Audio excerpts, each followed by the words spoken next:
New York City was a city of ambition, and no one embodied its ruthless drive more than Adrian Harlow, the millionaire CEO known across Wall Street as the Tyrant. Brilliant, demanding, emotionally unreachable, Adrian ran Harlow Tech like a battlefield. And caught in the crossfire was Sophia Reyes, his overworked but fiercely competent executive assistant. For 12 exhausting months, she endured his impossible standards, icy tone, and endless expectations. Everyone wondered why she stayed. Sophia told herself it was the salary, the career growth, the challenge.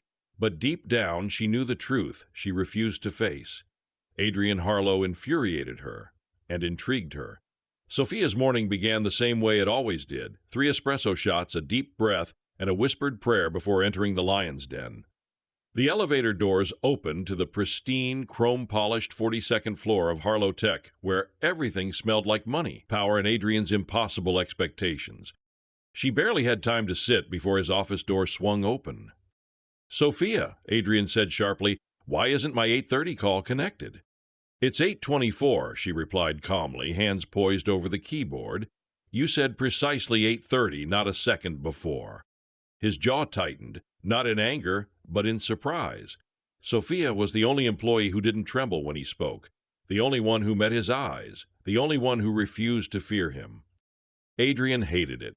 Adrian needed it. Adrian didn't understand it. "You should anticipate these things," he muttered before disappearing back inside. Sophia let out a slow breath. Another day in hell. But today felt different. Adrian kept glancing through the glass wall at her, not angrily, curiously, like he wanted to say something, like something was bothering him. At 9:10, he stepped out again, unusually unsettled. "Sophia," he said, almost hesitant, "cancel tonight's board dinner." She blinked. "You never cancel." "I'm aware," he said tightly, "just handle it." Her eyes narrowed. "Is something wrong?" Adrian paused for a fraction of a second. It wasn't like him. His stillness held weight, like a man struggling against something internal. "No," he said too quickly. "Just do it." Sophia obeyed, yet confusion pricked at her. Adrian thrived on routine, controlled dominance. Canceling a board dinner was unheard of. Then his phone rang. He turned away from her, but she heard the shift in his voice, soft, low, almost vulnerable. "Yes, I know, I'm trying," he murmured. "No, I haven't told anyone." "I will." Froze. Adrian Harlow didn't try anything. He did. And he didn't keep secrets. He controlled them. When he hung up, he noticed her watching.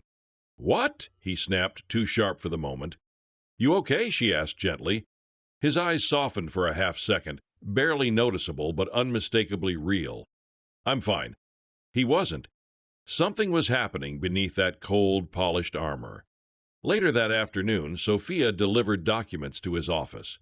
She expected him to ignore her, as he usually did. But today he stared out his window, Manhattan stretching beneath him like a glittering kingdom he'd conquered, yet couldn't enjoy. "Close the door," he said quietly.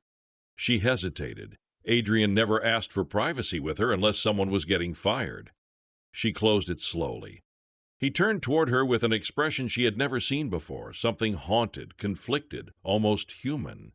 "Sophia," he said, voice lower than usual, "how long have you worked for me?" "Almost a year." "And in that year," he swallowed, "have I ever given you a reason to quit?" A strange question, too honest, too raw. Sophia stepped closer every day. A surprised breath escaped him, a laugh maybe, or disbelief. For a moment, something fragile broke through his cold exterior. Something she wasn't meant to see. Something he didn't want anyone to know. And that's when Sophia realized her tyrant of a boss wasn't just difficult. He was hiding something. Something big. For the rest of the week, Sophia sensed a shift in Adrian, subtle but unmistakable. He still barked orders, still demanded perfection, still paced like a caged panther when someone displeased him. But there were cracks in his armor now. He hesitated before snapping. He paused before criticizing. He caught himself watching her when he thought she wasn't looking. And worst of all, he smiled. Once, barely. But she saw it. This man did not smile. Not at investors, not at board members, not at employees. But he almost smiled at her. By Thursday, she'd had enough. When she stepped into his office to drop off reports, she found him sitting, not behind his desk, but on the window ledge, staring at the skyline with uncharacteristic stillness. His phone lay beside him, screen cracked as if thrown. "Long day?" she asked. He didn't look at her. "They're all long." "You fired someone again?" He shook his head. "No." "You yelled at 3 departments?" "No." "You terrorized finance." That earned a small exhale, again almost a laugh. "Not today." She waited. He didn't continue. "Adrian," she said softly, "you've been different." His jaw tensed. "Different how?" "Not horrible," she teased lightly. His eyes flicked to hers, a flicker of guilt hiding within the steel. "You're worried about me," he said quietly. She didn't deny it. "Why?" he asked, voice low, controlled. "Why should you care?" Dual POV. He didn't mean for it to sound harsh, but he needed the answer, because the truth he refused to admit was that Sophia was the only person he couldn't push away. And that terrified him. She shouldn't care. No one ever cared. Not his father. Not his ex-wife.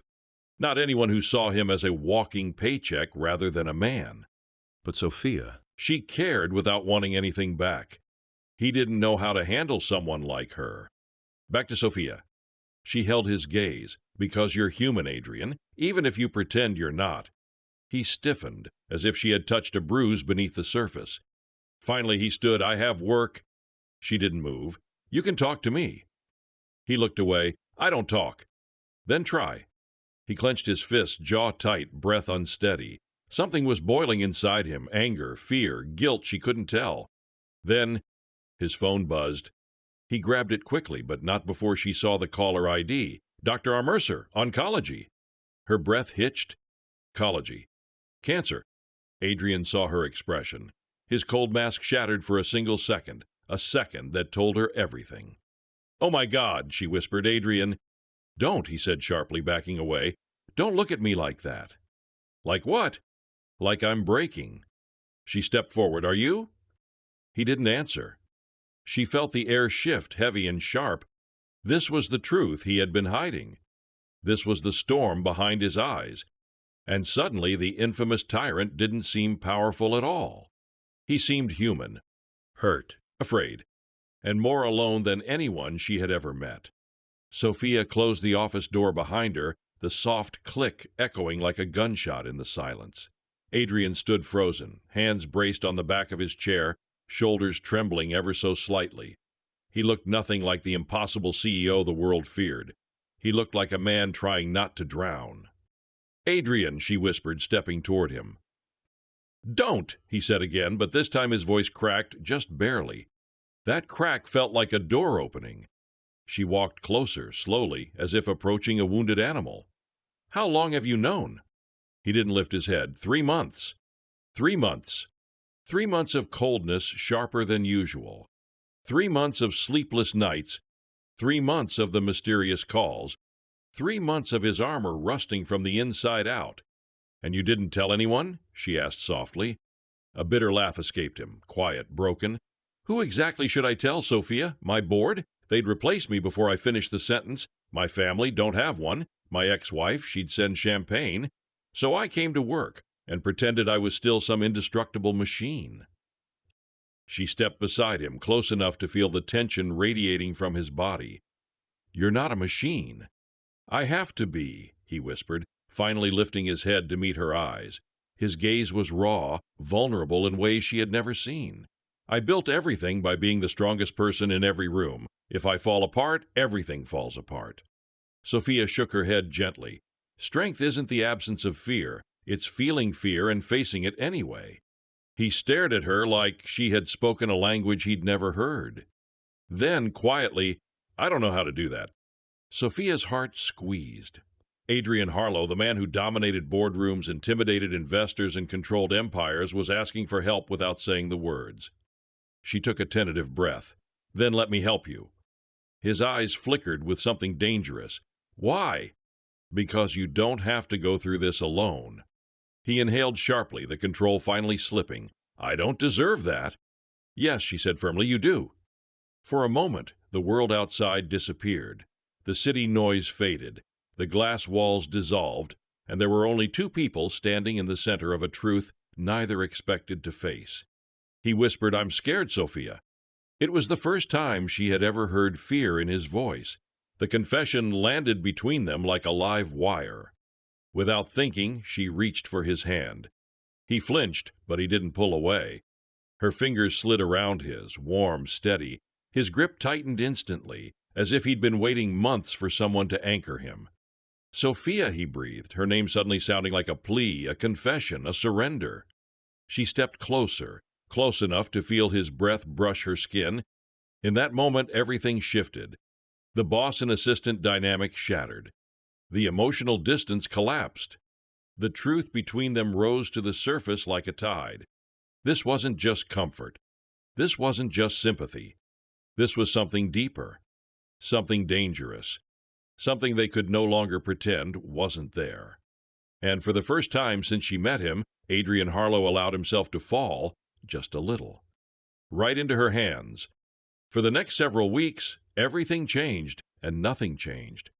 Adrian still barked orders, still obsessed over numbers, still demanded perfection. But now, when the office door closed, he wasn't the tyrant anymore. He was a man fighting a silent war. And Sophia became the only person he allowed behind the barricades.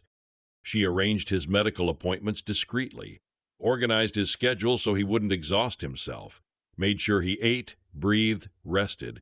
Some days he pretended he didn't need her.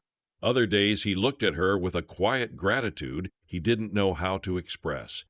One evening, well after dark, she found him in his office, lights off, jacket tossed aside, sleeves rolled up, forehead pressed against the glass overlooking the glowing city. "Adrian," she whispered. He didn't move. She stepped closer. "Talk to me." He exhaled shakily. "They want to run more tests?" Her heart tightened. "Is that good or bad?" "Both," he said, voice hollow. "Could be nothing or everything." Sophia placed a gentle hand on his shoulder. For a long moment he stayed still, caught between fear and control. Then he turned toward her, and she saw the storm brewing in his eyes. "What if I don't make it?" he whispered. Sophia shook her head immediately. "Don't say that." "You think I'm invincible," he said quietly. "Everyone does." "I don't," she replied softly. "I think you're human." He swallowed hard. "Human feels weak." "No," she said, voice trembling. "Human means real, and you've spent your whole life hiding behind this armor because someone convinced you you couldn't be anything else." Something flickered in Adrian's eyes, a mix of anger, pain, and truth. Flashback. His father's voice echoed in his head. "Weakness has no place in this world, Adrian. You show emotion, you lose." His father taught him to win, to dominate, destroy, but he never taught him how to survive when the battles turned inward. Back to the present. Adrian stepped closer, too close. His breath brushed her cheek. "Sophia," he said, voice low, rough, "you're the only person who sees me." Her heart pounded. "I always have." He reached for her hand, hesitant at first, then desperate. Her fingers locked with his instinctively. And then a sharp knock at the door shattered the moment. "Sophia," called a voice. It was Jacob from accounting. They jumped apart. Adrian's expression slammed shut like a vault door. The cold CEO returned instantly. He snapped, "What do you want?" Jacob stammered, "The quarterly numbers." "Email Sophia," Adrian barked. "Get out." "Jacob." Silence crashed between them. Sophia stepped back. "Adrian, people will start to notice." He turned away. "Let them." "You can't be reckless," she whispered. "Not with this, not with us." The word hung in the air. "Us." Adrian froze. "Is that what this is?" he asked, voice trembling. "Us?" Sophia's chest tightened. "I don't know." He approached her slowly, eyes searching hers. "I do." Her breath hitched. "Adrian." He touched her cheek, gentle, reverent, terrified. But then reality struck him like lightning. He dropped his hand. "No," he muttered, "this is wrong." "You're scared," she said softly. "Of course I'm scared," he snapped. "I'm sick. I'm your boss. I could lose everything. You could lose everything." "Then fight for something real," she urged, just once. His eyes filled with panic. "I can't. Not now. Not when I don't know how much time I have left." Her heart broke. She whispered, "Then you'll be alone." Adrian closed his eyes, pain carving across his features. "Maybe that's what I deserve." Sophia stepped back, voice shaking. And what about what I deserve? He opened his eyes, haunted, broken. I can't give you what you want, he whispered. Her lips trembled. I don't want perfect, Adrian, I want you. Silent. Then he whispered the words that shattered everything. Then you want the wrong man. Sophia couldn't breathe. She turned away as tears burned her eyes and walked toward the door. Sophia, he called, voice cracking. She didn't look back. Please, he whispered. But she kept walking. Because loving a man who was determined to destroy himself was killing her. Sophia didn't return to work the next day, nor the next. For the first time since she joined Harlow Tech, she ignored every email, every notification. She turned her phone face down and let the silence swallow her. She needed distance, needed to breathe. Loving Adrian Harlow had become a slow-burning ache, and now it was suffocating her. On the third morning, she woke to a pounding on her apartment door. She froze. Sophia, Adrian's voice raw, strained, not like himself. She hesitated, then opened the door an inch. He looked terrible. Dark circles under his eyes, shirt wrinkled, tie loose, like he hadn't slept in days. Sophia, he said again, breath unsteady, I need to talk to you. She opened the door fully but crossed her arms. You shouldn't be here. I know, he swallowed hard, but I didn't know where else to go. Something fragile cracked in her chest. Adrian stepped inside. His eyes wandered the small space gently, almost respectfully, so unlike the CEO who stormed through boardrooms. Sophia, he began, voice shaking, I said things I didn't mean. You meant every one of them, she countered softly. His shoulders sagged. I was afraid. Of me? She whispered. Of losing you, he corrected, and of you seeing me fall apart. She inhaled sharply. He took a step closer. All my life, strength meant shutting people out, being untouchable, and then you, he exhaled. You got under my skin. You saw things I didn't want you to see. Your humanity. My weakness, his voice cracked. It's not weakness, she said gently. He looked away. I didn't want you to watch me break. Adrian, she whispered, stepping closer, people who love each other don't walk away when things get hard.